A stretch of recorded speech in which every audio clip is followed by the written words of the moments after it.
Aquesta taula i aquesta estratègia contra la feminització de la pobresa i la precarietat va ser una de les primeres mesures que vam impulsar en el darrer mandat des de la Regidoria de Feminismes i LGTBI. Vèiem la urgència i crec que s'ha fet palès també en el darrer any la necessitat d'enfocar des d'una mirada de gènere la situació econòmica de les dones a la ciutat de Barcelona.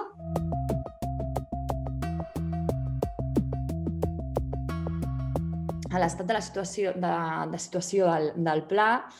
ens trobem que de les 71 actuacions que estaven previstes des d'un inici, doncs actualment el 77% es troben en execució. En quant a recomanacions i orientacions de cara a futur, hem volgut apuntar-ne algunes que creiem significatives de cara als propers 4 anys.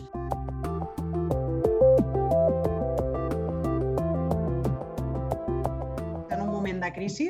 les primeres que arriben als centres de serveis socials, i aquí tenim indicadors també dins dels propis serveis municipals, sobretot diria de l'Institut Municipal de Serveis Socials amb tots els seus serveis, són dones, majoritàriament dones, un percentatge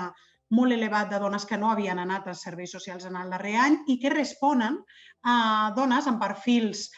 que són precaris, que estan sostinguts per una economia que sovint és informal. Per tant, són dos components els que tractem en aquesta mesura, el de la feminització,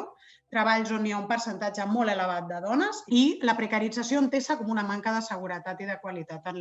l'ocupació. Ens hem marcat objectius específics que parlen primer del marc actual, de l'impacte de la Covid,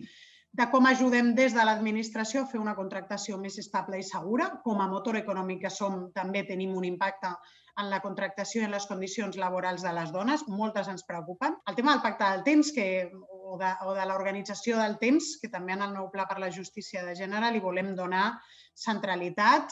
La lluita contra l'assetjament i les violències masclistes, en aquest àmbit com en molts altres, també en l'àmbit laboral, la informalitat i la desprotecció social,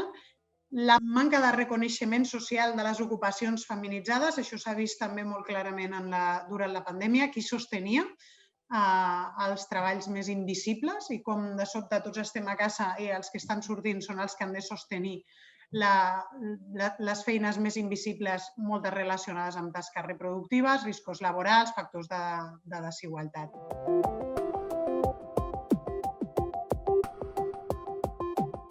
Una de les línies de treball que estàvem fent era això, un projecte específic integral per dones treballadores de la llar i de les cures. D'altres programes que també surten de la mesura de govern que voldríem poder implementar en el Pla de Barris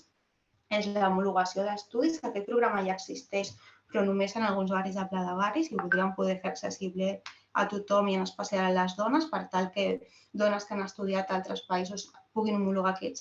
els estudis. El mateix ens plantejava amb l'acreditació de competències. Un altre punt que ens semblava interessant que voldríem poder també facilitar als barris del Pla de Barris era de tots els recursos existents que hi ha ara de Barcelona Activa, els PIATs, Barcelona Cuida, poder pensar la fórmula perquè realment arribin a totes les dones, poder fer suport i acompanyament als tràmits necessaris i més en aquest moment que la majoria de tràmits s'han de fer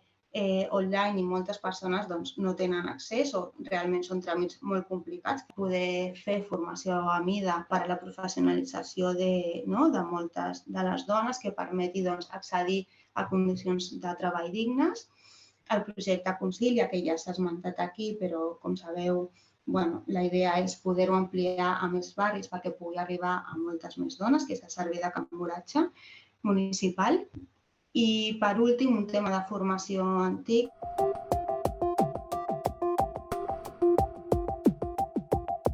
Match Impulsa és un programa d'impuls transversalment feminista per la plataformització digital de l'economia social i l'economia col·laborativa a Barcelona. El programa surt a partir de la Covid, ha estat molt evident, és com una resposta a la situació que han patit, com d'alguna manera podien oferir com una alternativa a una solució perquè donés resposta a aquest canvi, a un canvi que va des del que a nosaltres ens agrada dir, aquesta transició entre la fàbrica i el que és en si hacia la plataformització digital, com un nou canal per obrir-se a la comunitat.